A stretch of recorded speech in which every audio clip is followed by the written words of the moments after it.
Chapter 10. So, how'd it go with your grandparents on Saturday?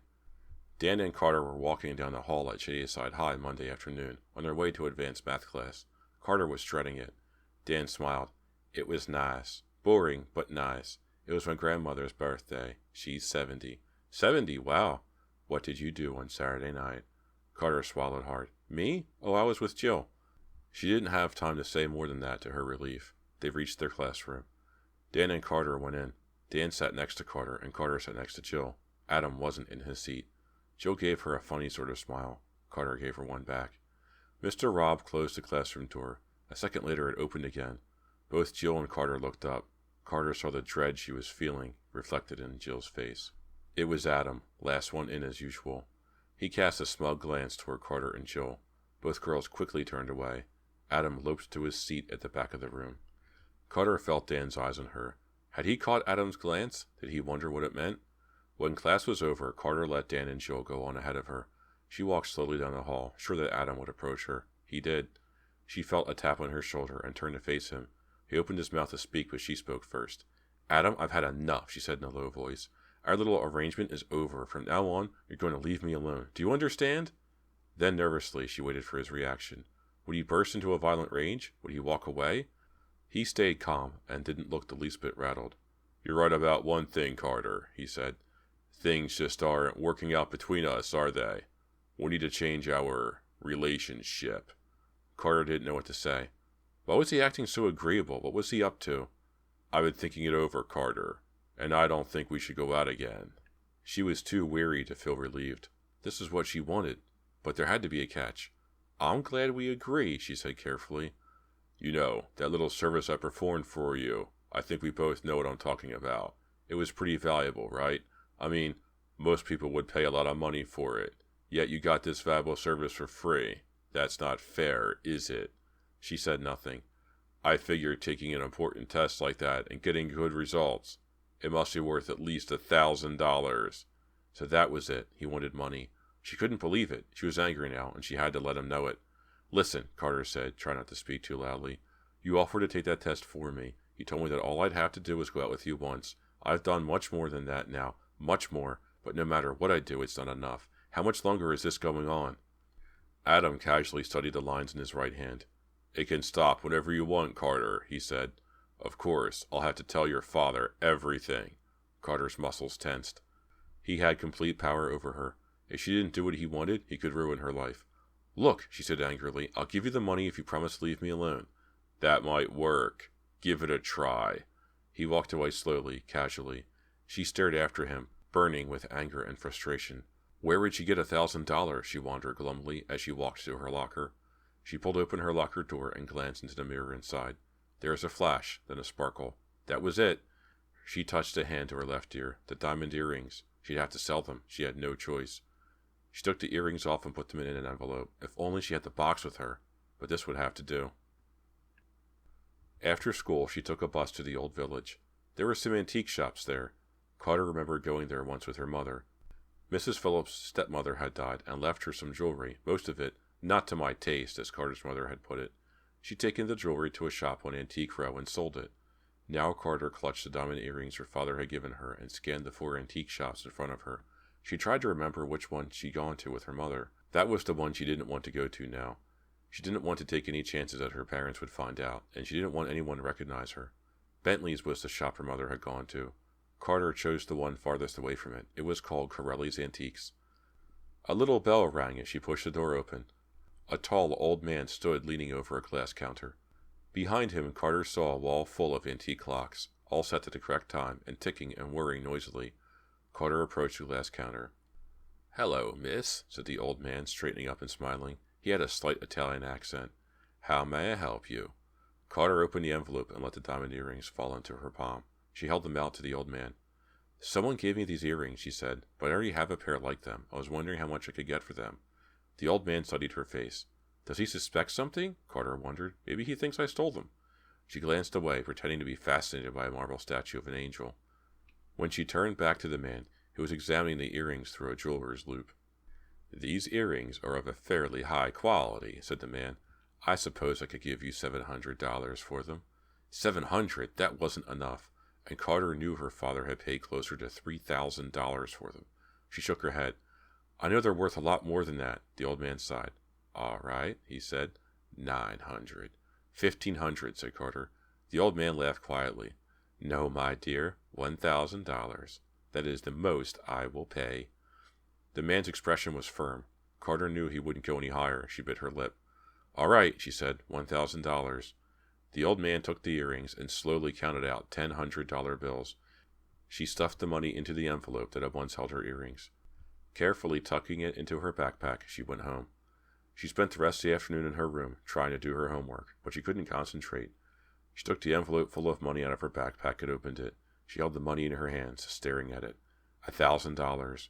She was holding $1,000 in her hands, and she was about to hand it all over to Adam.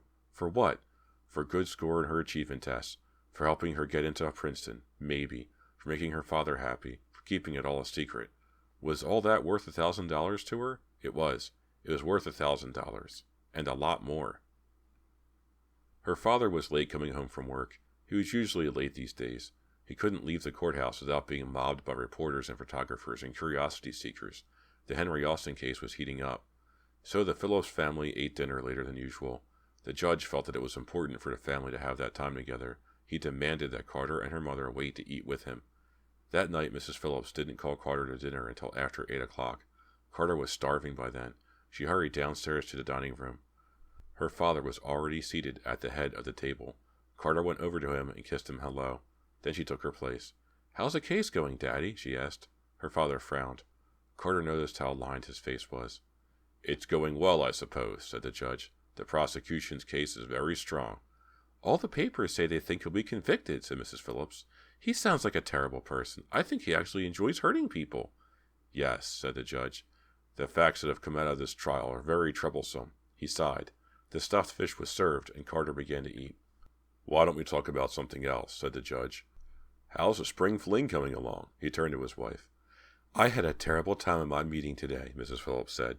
Rita Weston may have a degree in design, but she has the worst taste when it comes to floral arrangements. Carter tuned out. She hated to hear her mother drone on about her committee meetings. She was lost in her own thoughts when she glanced up to reach for the butter and found both of her parents staring at her. Carter, didn't you hear your father? Said Mrs. Phillips. He asked you a question. Oh, sorry, Daddy. What is it? She turned to her father, so he could see that he now had her full attention. His face was red. Your earrings, Carter, he said. Where are your earrings? Chapter 11. Carter set down her butter knife. What was she going to tell him? Not the truth, that was for sure. She had to put him off somehow. Oh, Daddy, she began. I had such a scare today. I wore my earrings to school like I always do, but after gym class, when I was changing in the locker room, I noticed that one of them was missing. Her father paled slightly and put down his fork. He lifted his napkin and wiped his lips. Mrs. Phillips didn't bat an eyelash. Did you find it? Asked the judge. Carter could hardly bear the hurt on his face. Don't worry, Daddy, she reassured him. I did find it. I spent ages looking for it, but it turned out to be stuck on the sleeve of my sweatshirt. It must have come off while I was changing. Judge Phillips was obviously relieved and started eating again. But when I examined it, I saw that the back was loose. That's why it fell off so easily. So, on my way home from school, I took the earrings to a jeweler to get them fixed. You should have told me first, Carter. I would have taken them back to the place I bought them. Which jeweler did you go to? Which jeweler? Carter racked her brain for the name of the jewelry store.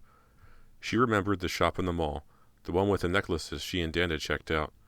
I took them to that place in the mall. What's it called? Sparkles, that's it. Judge Phillips made a face. I wish you hadn't done that, Carter. What kind of jeweler calls itself Sparkles? Will they do a good job there? Oh, Daddy, I'm sure it will be fine. Stop worrying. Carter wished she felt as carefree about the whole thing as she sounded. When will they be ready? Asked the judge. I'll pick them up for you. I don't want you to have to pay for this. After all, those earrings were a gift. No, you don't have to do that, Daddy. You and Mother are so busy these days. Besides, I'm at the mall all the time. I'll pick them up. I don't mind.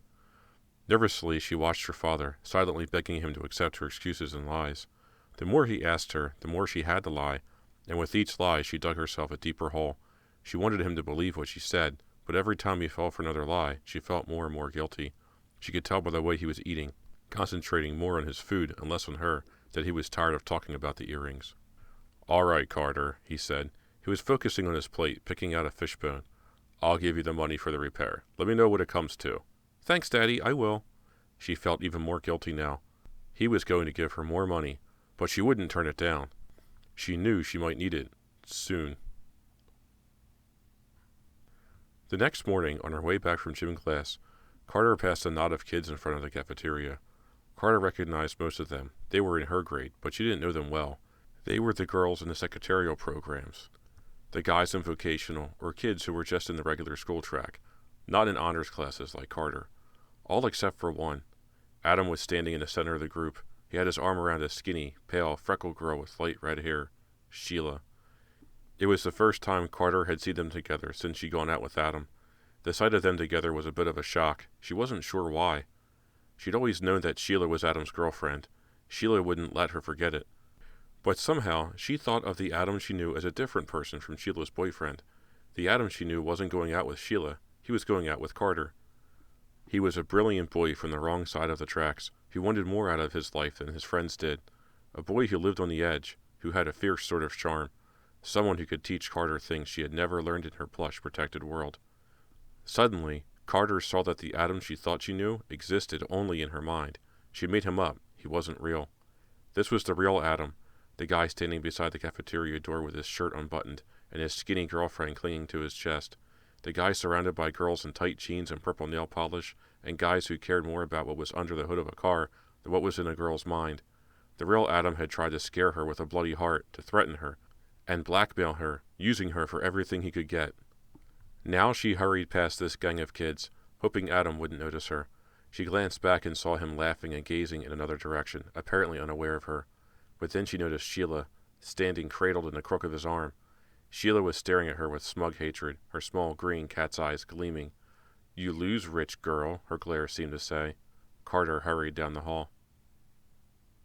After school that day, Carter tucked the envelope full of $100 bills into her backpack and walked to the corner. She knew that Adam was working that afternoon.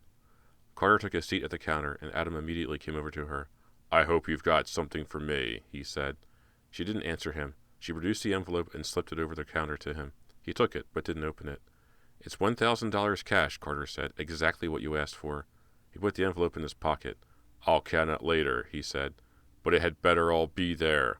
"It is," Carter said firmly. "Now, I expect you to get out of my life, leave me alone, never speak to me again." She stared at him, trying to intimidate him. He stared back, unwavering. A man at the end of the counter shouted, "Hey, can I get a menu, please?"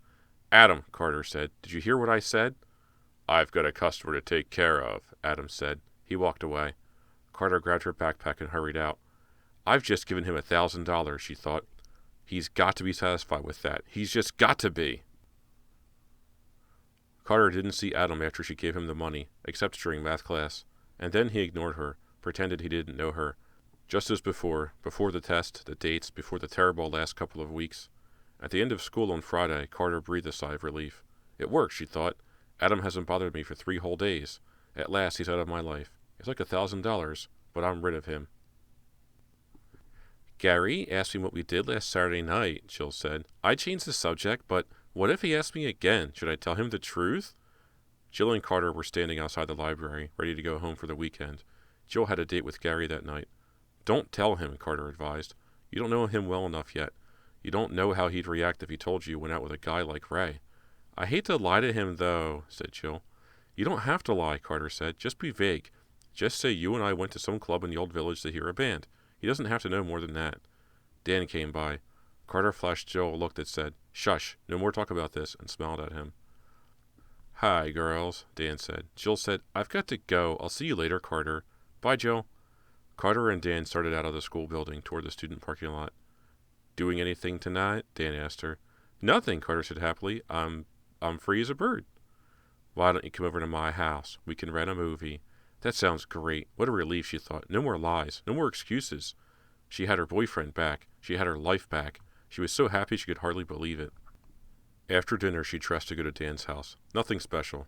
Still, Carter loved to put on a neat, clean, knee-length skirt and a yellow sweater. She topped it off with a blue ribbon in her hair. "I can wear anything I want," she thought happily. "I don't have to try to look tough. I can be myself again." She drove across North Hills to Dan's house, about a mile away.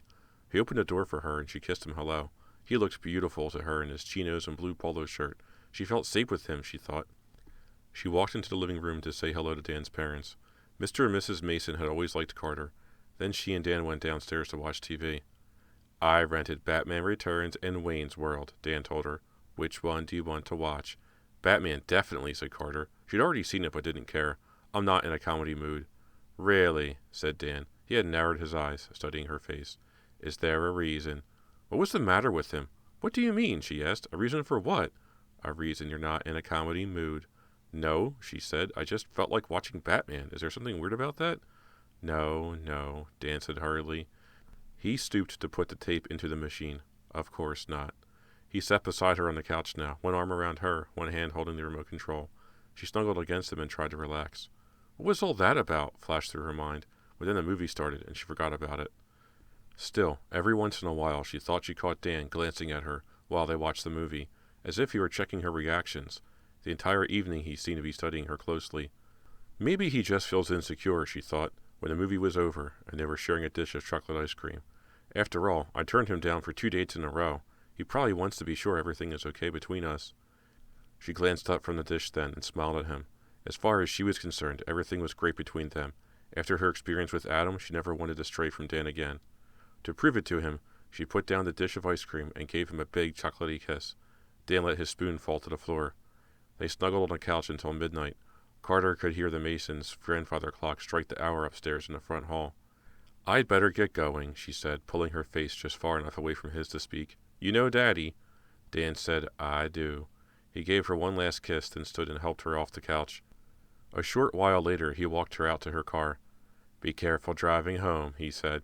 They kissed once more. Then he closed the car door and stood in the driveway, watching her drive off. Carter turned on the radio and hummed along to the soft music as she wound her way through the quiet streets of North Hills. She'd driven from her house to Dan's and back so many times she could practically do it in her sleep. Now, as she glided down the dark, curvy streets, she felt as if she were on automatic pilot. Suddenly, a harsh light was blinding her. She glanced into the rearview mirror and saw there was a car close behind her, its headlights on high. I hate that, she thought irritably.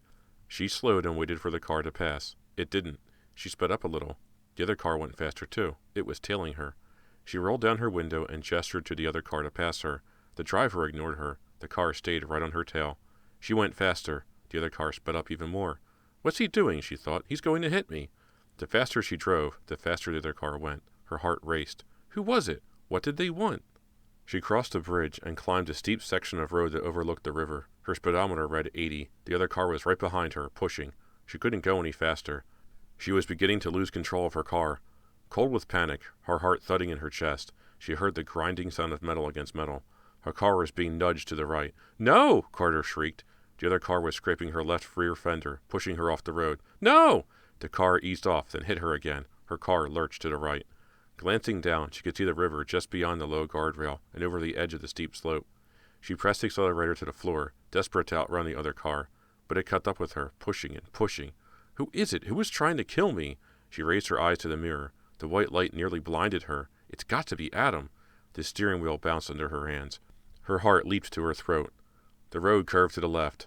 The river out of view now. I'm safe, she thought. She jammed her foot on the accelerator and pulled ahead of the other car, just for a second.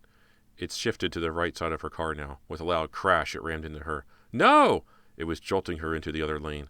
Into the oncoming traffic. Carter gasped as she saw headlights ahead. Another car was roaring toward her. The car behind her kept pushing her to the left, into the other lane. I'm losing control! The car began to slide. Desperately, she struggled to straighten the wheel. Too late! She screamed, closed her eyes, and waited for the crash. Chapter 12. With a heart-stopping jolt, her body slammed forward against the seatbelt, then bounced back into the seat. It took Carter a second to realize that she had stopped her car. She dropped her head on the steering wheel and shut her eyes, panting, waiting for her heart to stop racing. When she opened her eyes, she saw out the side window that the oncoming car had swerved and come to a stop on the far side of the road. The other car, the one chasing her, must have sped away. She heard a car door slam. Then she heard footsteps crossing the road toward her. She lifted her head. It was a man, a good-looking man in his 30s. He tapped on her window. She rolled it down. Are you all right? He asked, squinting down at her. Carter nodded. I'm very sorry, she stammered. The car behind me, it was driving too close. The man frowned. You better report that to the police. I will, she lied. What about your car? Is it okay? I think so, Carter replied shakily. Anyway, I think it will get me home. I live nearby. Then she asked, What about you? Were you hurt? No, I'm fine. Why don't you try to start the car? See how it works. Carter nodded. She sat still for a minute, staring at the dashboard, still trying to catch her breath. Luckily for her, the car had ended up in the thick hedge beside the road, and not wrapped around a tree or a telephone pole. She started up the car and slowly backed out of the bushes. It seems fine, she told the man. Thanks for your help. He waved and went back to his car, shaking his head. She drove home carefully, one eye on her rearview mirror, afraid that the other car would appear again. It didn't. But when she pulled into her driveway, her headlights rolled over someone standing beside the garage, waiting for her. Adam. She parked the car and got out, slamming the door behind her. It was you, she cried. She was furious. I knew it. What were you trying to do? Kill me? Huh? Adam acted confused. I don't know what you're talking about. I don't want to kill you. No way. Then why were you chasing me? Carter screamed. Why were you? I've been here, waiting for you, he interrupted. I need more money. She glared at him angrily, her chest heaving. Was he telling the truth? Was it someone else chasing her? I don't have any more money, she said. I just gave you $1,000. That's all the money I had. You can get more, Carter. Think about it. You've got lots of valuable things. He gestured toward her luxurious house. That place must be full of stuff you could sell. I bet there are plenty of things you could take that your parents wouldn't even miss. You're crazy, Carter cried. I can't steal from my parents. Why not? Adam said coolly, grabbing her arm. You've cheated on a test. You lied to your father and your boyfriend. I think you can handle stealing. Her face burned. He let her arm drop. You've got until tomorrow night, he told her. Bring another 1,000 to my house. If you don't, your father will hear from me on Sunday morning. He walked down a dark driveway to his car, which was parked by the curb. Carter stood on her front lawn, her head in her hands as he drove off. It was hopeless. Adam just wouldn't go away. Her life was in his hands, and there was nothing she could do to stop him. I could kill him. I could just kill him, she thought. She pictured herself grabbing Adam's pistol, shooting him. She saw him grabbing his chest. Then she pictured him falling in a puddle of blood. What am I thinking of? She cried, horrified by her own fantasy. But she knew there was no other way out. Chapter 13. The next morning, Judge and Mrs. Phillips drove to a cousin's wedding at Waynesbridge. We won't be back until late, Mrs. Phillips told Carter. I'm sure you can find something for supper in the freezer. If you need us, we'll be at the chateau. I left the number by the phone. Okay, Mother. Carter waved to her parents and was grateful she hadn't been invited to the wedding. She needed the day to figure out what she was going to do about Adam. It would be much easier without her parents around asking questions. At 11 o'clock, the doorbell rang. Carter went to answer it. She was surprised to find Dan standing on her doorstep. His expression was grave. Hey, Carter, he said. Can I come in and talk to you for a minute? She stepped aside to let him in. What is it? She asked. Is something wrong? I'm not sure. That's what I came here to find out. Carter gestured to her father's study and said, Let's go in here to talk. Carter stood leaning against her father's massive desk. Dan sat in one of the leather armchairs opposite her. I wanted to say something to you last night, he began, but I didn't have the nerve. What is it? Carter asked. Well, I've been talking to Jill. These words made Carter's stomach lurch. What had Jill told him? She's been worried about you, you know, Dan told Carter. So have I. I could tell she knew something about what's been going on with you, about why you've been acting weird, so I decided to talk to her. I saw her at the club this morning. Carter's face twitched nervously. And she told me some weird things. She told me how you cut your hand on a razor, but afterward there was no cut, no bandage, no scar. Carter glanced down at her hand. The bloody heart. She'd nearly forgotten about that. And she told me about your date with Adam and Ray. Oh my gosh, Carter moaned. Dan's come to break up with me, she thought miserably. He's found out about Adam. But Dan didn't look angry. He stood up now and put his hand on Carter's arm. Carter, I think I know what's going on. I didn't say anything to Jill about it, but just in case I'm wrong. No, Carter thought, there's no way he would ever guess. How could he? You got Adam to take your math test for you, didn't you? Dan said quietly. And now he's blackmailing you. He had guessed. Somehow Dan had figured it all out. He knows me too well, Carter thought. She had dreaded this moment. But now that it was here, Carter felt relieved. At last, someone she trusted knew the truth. She was so desperate to have her life return to normal. Carter let her head fall on his chest. Then she broke down and told him the story. Dan stroked her hair gently while she poured out the details. When she was finished, she looked up at him with tears in her eyes. He must think I'm a terrible person, she said. He must hate me. But his eyes were tender. No, Carter, he said. Of course I don't hate you. You made a mistake, that's all. He stepped away from her now, and his expression hardened. He paced the room and said, "But I don't believe that creep Adam. Look what he's done to you. You're acting like you're about to have a nervous breakdown." All this time, Carter had never thought about it that way. Sure, Adam had done terrible things to her, but deep down she felt she deserved them. "Listen, Carter, you've got to stop giving Adam money." "I can't," Carter heard her voice rising in panic. "I can't stop." "You've got to do something, Carter. You can't let this go on." "I won't let it go on. I'll find a way to stop him." "How, Carter? What can you possibly do?" "I don't know," she said, "but I can't stop giving him money. He's ruthless. If he doesn't get what he wants, who knows what he'll do?" "Look, Carter," said Dan, "as long as you keep giving, he'll keep asking for more. It's got to end somewhere." "I know, but what can I do? I can't stand it anymore, Dan. I can't stand him, and I can't stand what he's doing to me. He's taken over my life, and he won't go away." She walked around her father's desk and pulled open a drawer. She slipped something out of the drawer. It was heavy and black. She hefted it in her hand. A gun. "If I had the guts, I'd kill him." Dan raised his hands as if to shield himself. "Carter, what are you doing?" "Put it down."